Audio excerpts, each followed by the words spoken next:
Homeless man receives help from a millionaire, but he never imagined it was his son. The morning was cold when Richard Miller stretched out his trembling hand toward the well-dressed man passing through the square. For 3 years, he had lived on those streets of Denver, always in the same little spot near the church, watching the passers-by who barely glanced his way. "Excuse me, sir, could you spare some change for breakfast?" he asked in a hoarse voice, avoiding looking up completely. The man in the navy blue suit stopped. Richard's heart raced as he recognized the face he had followed for years in newspapers and magazines. It was Michael Miller, the most successful businessman in the region, owner of a construction company that grew bigger every year, his son. "Of course I can help," Michael replied, pulling a few bills from his wallet. "Here, get yourself a proper meal." Richard held the money with shaking hands, not just from the cold. Michael had grown so much, taller and stronger than he'd imagined. His dark hair now had streaks of gray at the temples, and his features had matured, but Richard could still see the boy he'd left behind. "Thank you very much, sir." "God bless you," he murmured, keeping his head down. Michael hesitated for a moment, as if he wanted to say something more, but he just nodded and walked away. Richard watched him go, swallowing the tears that threatened to fall. How many times had he dreamed of this moment? But he never imagined it would be like this, him begging for money from his own son. All morning, Richard was restless. He kept remembering the last moments at home when Michael was just 8 years old. The argument with Jennifer, his wife, had been terrible. She'd found out about his gambling debts, about the money he'd lost betting. The shame consumed him so much that one night, he simply walked out and never returned. In the early years, he still tried to follow his family's life from afar. He heard Jennifer had gotten a job as a teacher and that Michael was a brilliant student. Later, the updates came through local newspapers. Michael graduating as an engineer, married to a doctor, owner of a thriving company. Every one of his son's achievements filled him with pride and pain at the same time. Dear listener, if you're enjoying the story, don't forget to like and especially subscribe to the channel. It helps us a lot as we're just starting out. Now, continuing. The next day, Michael passed by the same spot at the same time. Richard pretended not to notice his approach, but his heart raced again. "Good morning," Michael said, stopping in front of him. "Are you here every day?" "Yes, sir. This has been my spot for a while," Richard replied, still avoiding direct eye contact. "What's your name?" Richard hesitated. He couldn't give his real name. It was too risky. "They call me Richie, sir." "Richie, I'm Michael. I work downtown. I thought I'd bring you some groceries." "You don't have to trouble yourself, Mr. Michael. You already helped me yesterday." "It's no trouble. Actually, I have an offer. I know a really good shelter in the city. I could talk to them about getting you a spot." Richard's chest tightened. His son's kindness was touching, but he couldn't accept. He couldn't risk being found out. "Thank you for your kindness, but I can't leave here. I'm waiting for someone very important," he said, choosing his words carefully. "Waiting for someone? How long?" "Many years, sir, but I know one day that person will walk by here." Michael grew thoughtful. There was something in the man's voice that struck him, a deep sorrow he could feel, as if they were old souls recognizing each other. "Is this person important to you?" "They're the most important thing in my life, Mr. Michael, even if she never wants to see me again."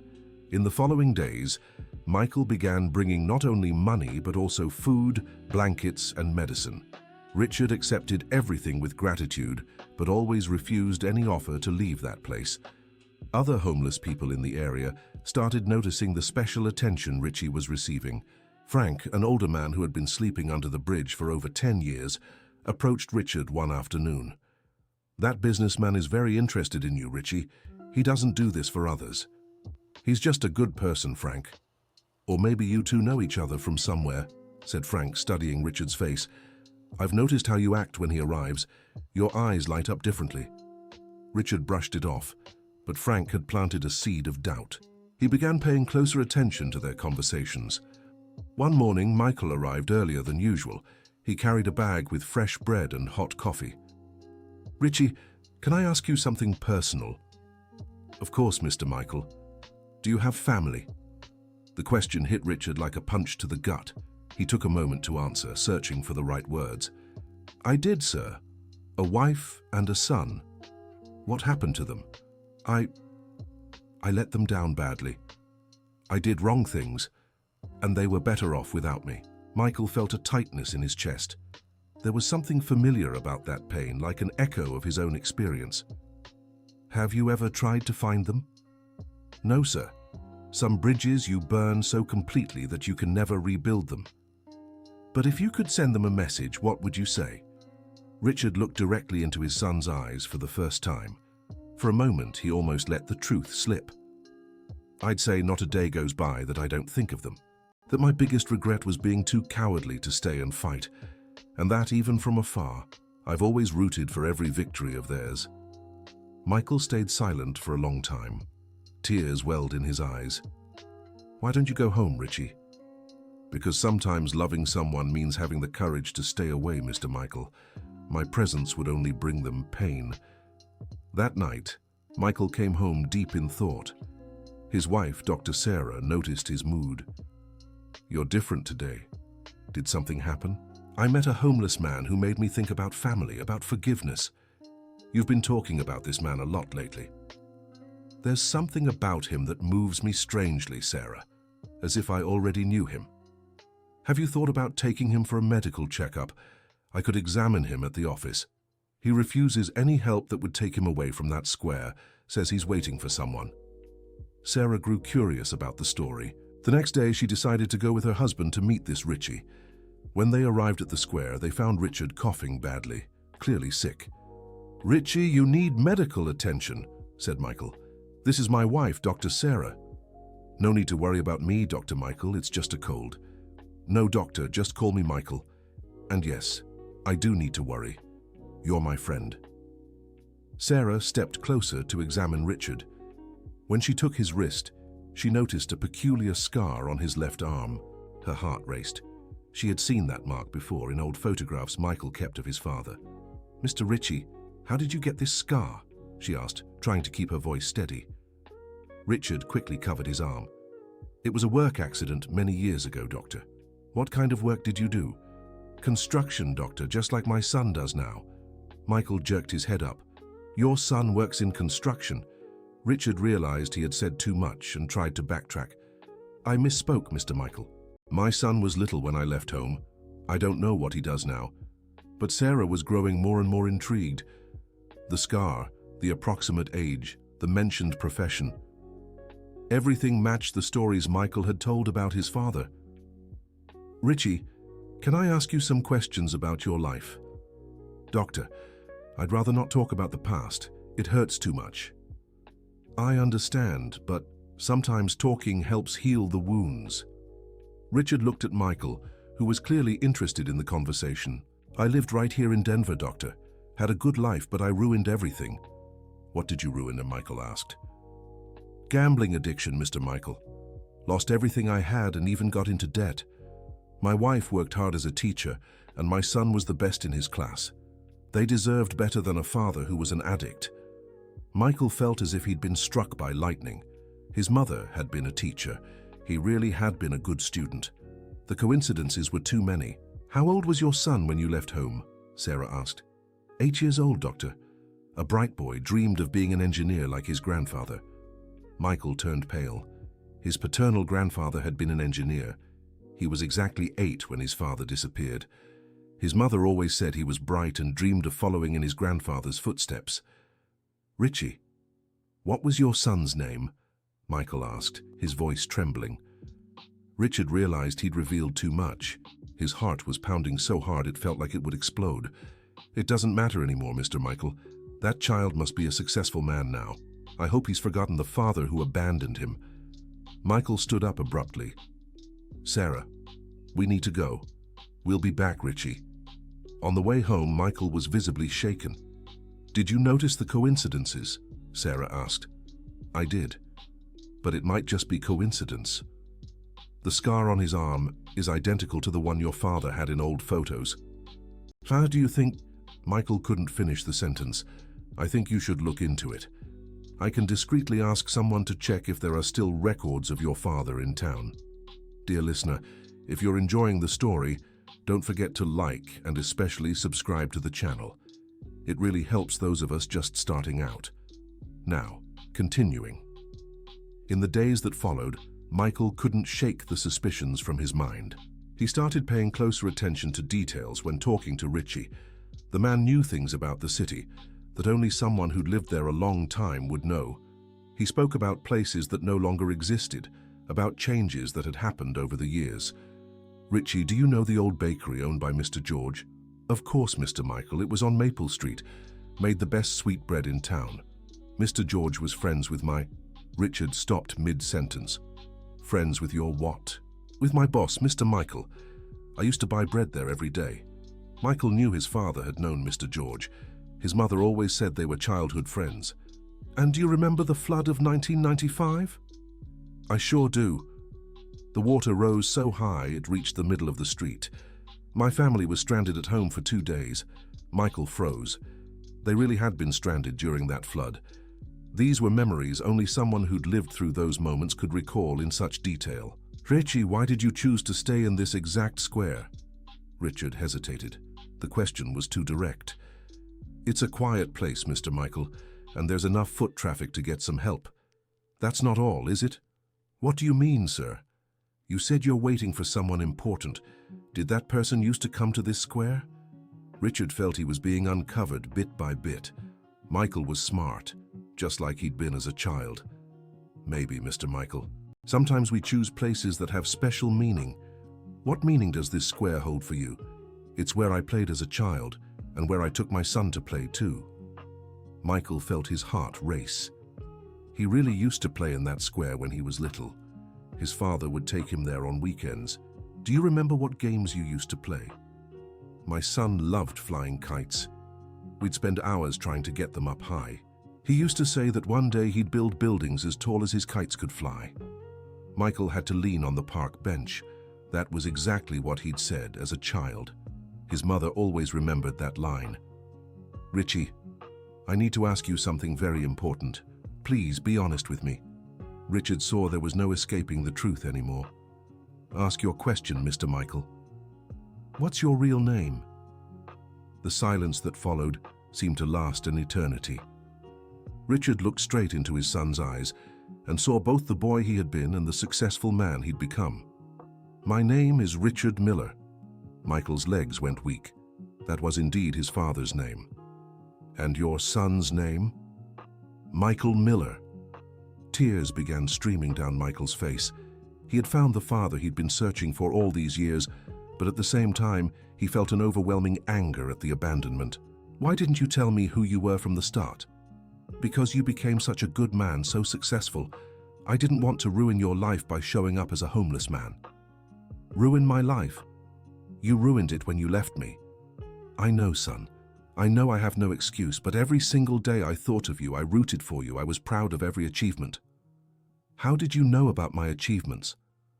"I never really went far. I always lived here in Denver, always kept up with your life through newspapers, asking people I knew. I saved every article about your company, every photo from your wedding." Michael couldn't stop crying.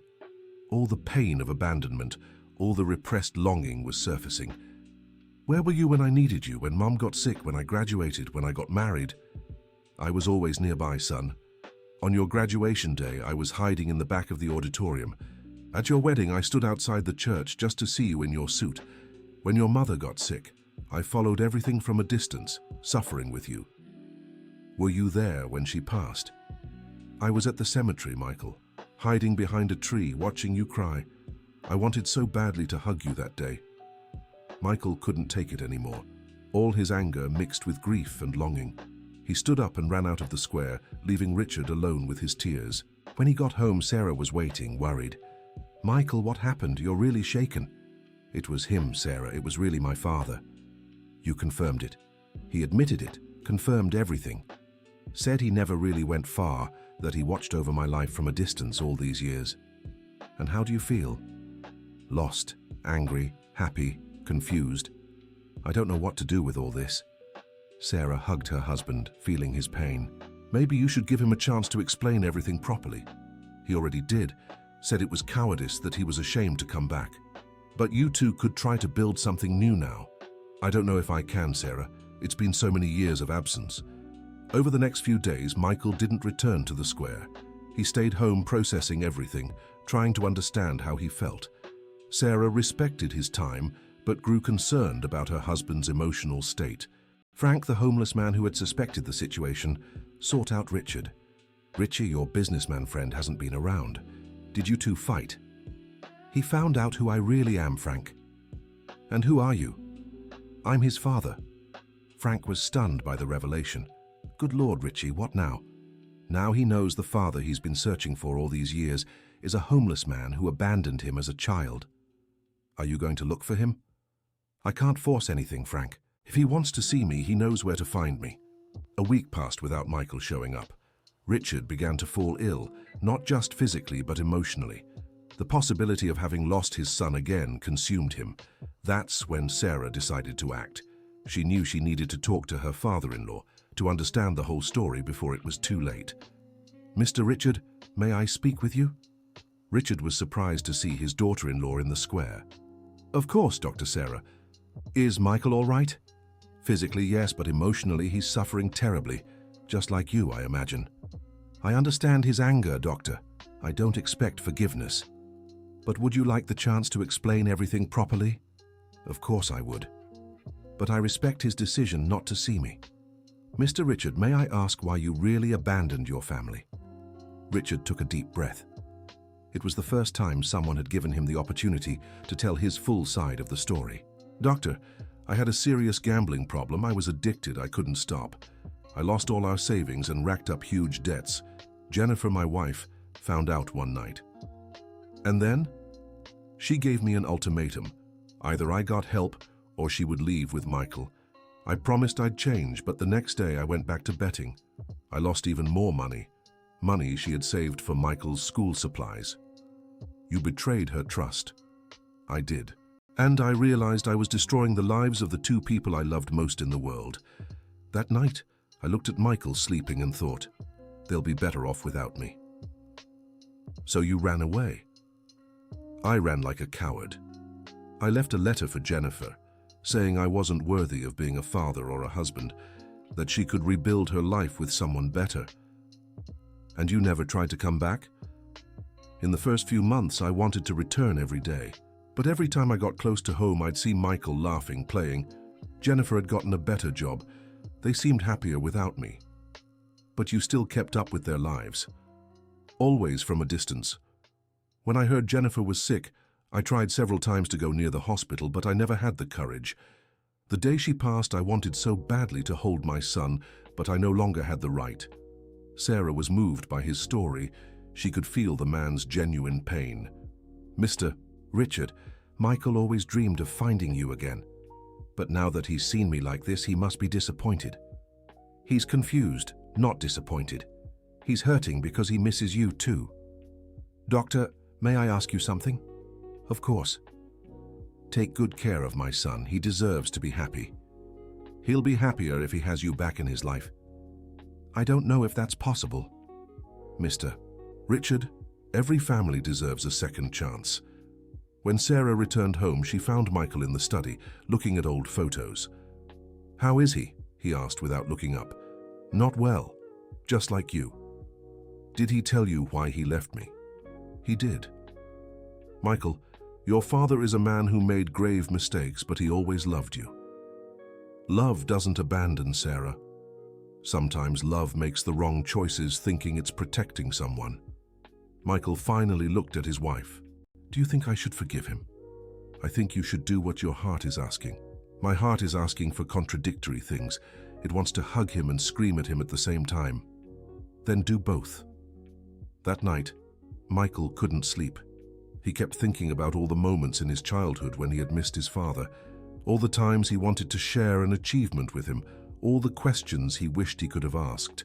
But he also thought about how his father had watched his life from afar, how much he must have suffered seeing his son grow up without being able to be part of it, how hard it must have been to be at his mother's funeral without being able to comfort him. The next morning, Michael returned to the square. He found Richard looking much weaker, clearly ill. "Dad, he said for the first time in decades. Richard looked up with tear-filled eyes. "Michael, my son. We need to talk. For real this time. What do you want to know?" "Everything. About why you left, about all these years, about why you never came back." Richard took a deep breath and began to tell the whole story. He spoke about his addiction, the debts, the shame.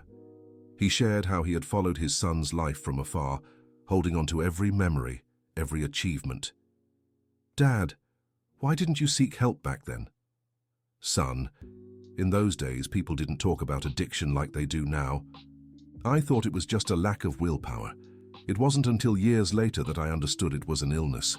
By then it was too late." "Did you ever recover?" "I stopped gambling, yes, but I never healed from the pain of abandoning you." "Dad, I need you to understand something. You hurt me and Mom deeply, but I also need you to know that I always dreamed of the day you'd come back. Even after everything I did, you're my father. Despite all the mistakes, you're my father." The two embraced for the first time in over 20 years. Richard wept as he never had before, feeling the weight of years of separation finally lifting. "Son, can you forgive me?" "I already have, Dad, but we'll have to rebuild our relationship from scratch. I understand. I'll accept any condition you set. The first condition is that you come home. I won't let my father live on the streets." "Michael, I can't accept that. You have your family, your own life. You're part of my family, Dad, and Sarah has already prepared a room for you. She did that. She insisted. She said every man needs his father close by." Richard could hardly believe the generosity of this daughter-in-law he barely knew. "But son, I need to do something useful. I can't just be a burden to you." "You won't be a burden. In fact, I have a proposal for you." "What proposal?" "Remember how you said you learned carpentry here on the streets?" "I did. I helped some carpenters in exchange for food and shelter. I want you to help me start a community woodshop, a place where other homeless people can learn a trade and rebuild their lives. You'd do that?" "We'll do it, Dad. Together." Dear listener, if you're enjoying the story, please take a moment to like and especially subscribe to the channel. It helps us a lot as we're just starting out. Now continuing. Richard's transition from the streets to his son's home wasn't easy. After years of living outdoors, being inside a comfortable house made him anxious. Some nights, he'd wake up and go to the backyard, feeling suffocated by the furniture and walls. Sarah, with her medical experience, understood that the adjustment would take time. She helped Richard see that his reaction was normal and that he'd grow more comfortable. "Mr. Miller, it's natural to feel out of place after so long. Let's take it slow." "Dr. Sarah, sometimes I feel like I don't deserve to be here." "You do deserve it, and Michael needs you just as much as you need him." The first family gatherings were tense. Michael introduced his father to his children, 12-year-old Jennifer and 10-year-old Matthew. The kids were curious but a little scared by their grandfather's appearance, though Sarah had prepared them carefully. "Kids, this is Grandpa Richard, your dad's father." "Why did Grandpa live on the street?" Jennifer asked with the blunt honesty of children. Michael hesitated, but Richard stepped in. "Grandpa made mistakes in the past, sweetheart. Sometimes grown-ups make bad choices and have to learn from them. But now you'll live with us? If you'll have me, yes." Matthew, more reserved, simply watched. There was something in his grandfather's gaze that intrigued him. "Grandpa, do you know how to make wooden toys?" "Yes, I do, my grandson. I can teach you if you'd like."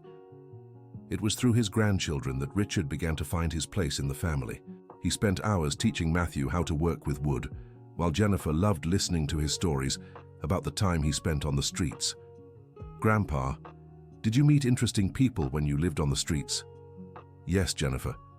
I met Frank, who used to be a teacher before he lost everything. I met Mrs. Betty, who cooked for all the homeless people in the area. Good people who went through hard times." "Do they still live on the streets?" "Some do. Others manage to get back on their feet. Life is full of ups and downs." Michael watched these interactions with a heavy heart. He saw how affectionate his father was with the grandchildren, how patient he was when teaching and telling stories. He wondered, what it would have been like to have that presence during his own childhood. Dad, can I ask you a tough question? Of course, son. Do you regret abandoning me? Every single day of my life, Michael.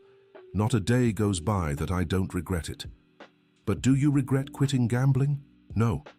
Quitting was the only right thing I did in those years, even if it was too late. How did you manage to stop? When I saw where my life had ended up, when I realized I'd lost everything that truly mattered, gambling lost its meaning. There was nothing left to lose. And you never felt the urge again? In the first few years, yes. But then I built new habits. I started working with wood, helping others. That filled the void gambling left behind. Michael grew thoughtful. He was beginning to understand his father's journey on a deeper level. Dad, when you watched my life from afar, how did you feel? Proud and sad at the same time. Proud because you became a good, successful man. Sad because I couldn't be part of any of it. Do you remember specific moments? I remember all of them, son. When you graduated, when you got married, when your children were born, I was always nearby, celebrating your victories alone. Why didn't you ever try to reach out sooner? Because I thought I'd already done enough damage. You'd built a life without me. I didn't want to disrupt your happiness. But Dad, you were suffering just as much as I was. Maybe if you'd tried sooner, maybe, son.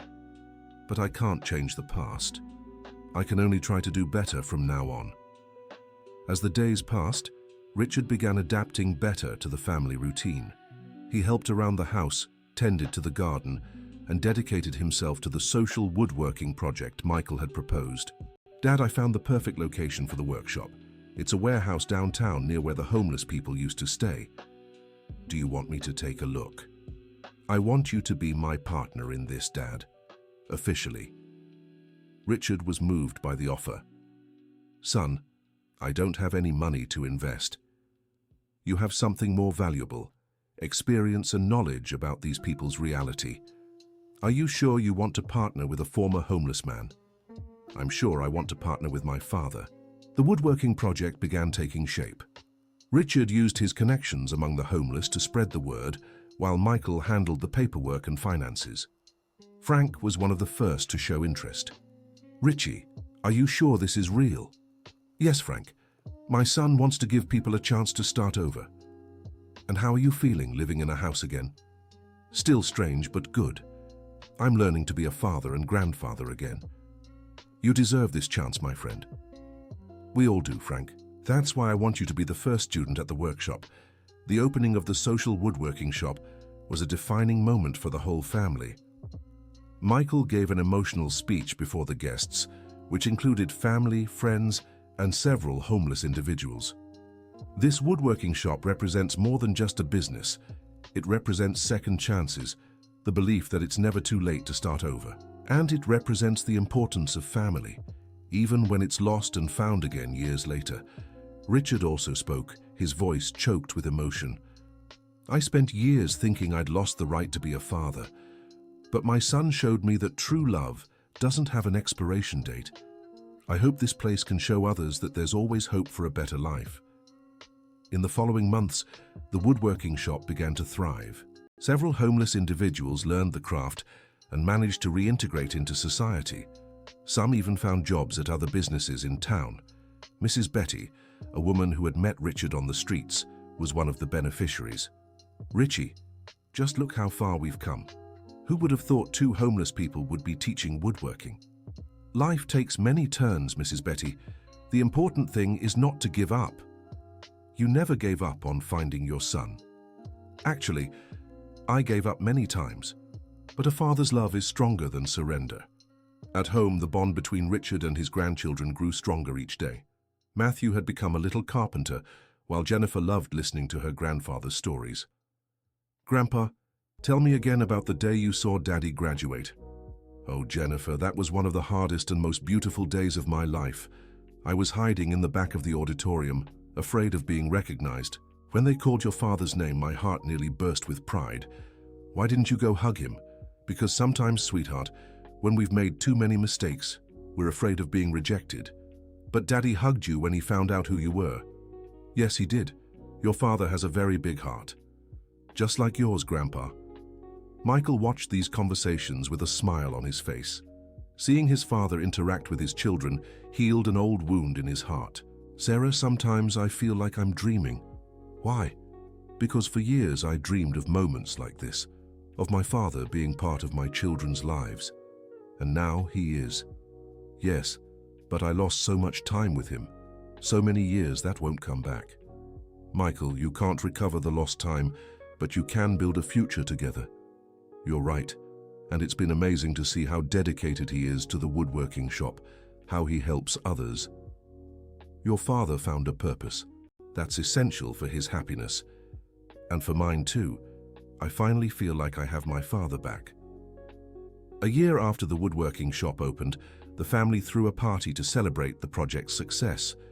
Over 20 people had gone through the program, and most had managed to reintegrate into society. During the party, Michael asked for everyone's attention to give a special thanks. I want to thank my father, Richard Miller, who taught me it's never too late to start over, who showed me that forgiveness is the greatest gift we can give each other. Richard stood up, visibly moved. Son, thank you for giving me the chance to be a father again. Thank you for letting me be a grandfather to your children. And thank you for turning my pain into purpose. Dad, thank you for never giving up on me, even when I didn't know you were nearby. Thank you for looking for me when I didn't have the courage to look for you. The two embraced in front of all the guests, sealing the reconciliation that had begun in the square months earlier. Frank, who now worked as an instructor at the woodworking shop, remarked to Mrs. Betty, "Who would have thought Richie would find his son like this? He always believed it would happen. That's why he never left that square. And his son is a special person. Not everyone forgives like that. Family love is a powerful thing, Frank, even after so many years apart." That night, when everyone had already left, Michael and Richard stayed talking in the backyard. Dad, can I ask what the hardest moment was all these years? It was when your mother passed away. I wanted so badly to be by your side in that moment, to comfort you, to share the pain with you. I missed you that day more than ever. I was there, son, far away, but I was there. Now I understand. Sometimes I felt a strange presence, like someone was watching me. That was me hoping you'd stay strong, and it was your strength that helped me get through even without me knowing. Son, can I ask you for something? Of course, Dad. Tell me about your life all these years. I want to know everything I missed. Michael smiled. For the first time, he felt he could share his memories with his father without pain. We have plenty of time to talk about it, Dad. We have the rest of our lives.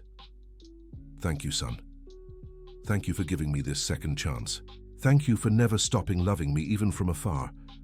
The two fell silent for a moment, savoring the peace of that moment of complete reconciliation. Dad, what do you think about taking the boys to fly kites at the square tomorrow? That same square where we reunited. The same. I want it to be a place of happy memories for my children. It would be an honor, son. And Dad? Yes? Welcome back to the family. Richard couldn't hold back his tears. After decades of suffering and guilt, he was finally home. He had found not only his son's forgiveness, but also the chance to build a new story with the family he thought he'd lost forever. The journey had been long and painful, but love had conquered time, distance, and even the mistakes of the past.